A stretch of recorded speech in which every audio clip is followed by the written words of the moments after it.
Фокача с розмарин, любима моя следобедна закуска, когато учих в Милано. Лесна, дори не се меси, а колко е вкусна.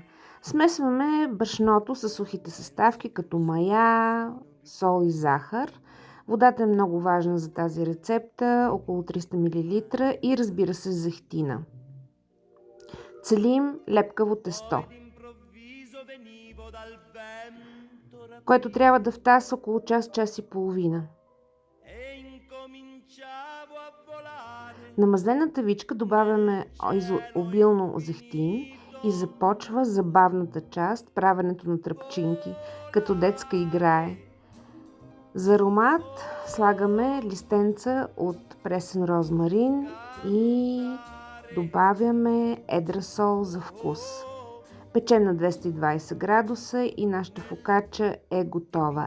Екола! Буона!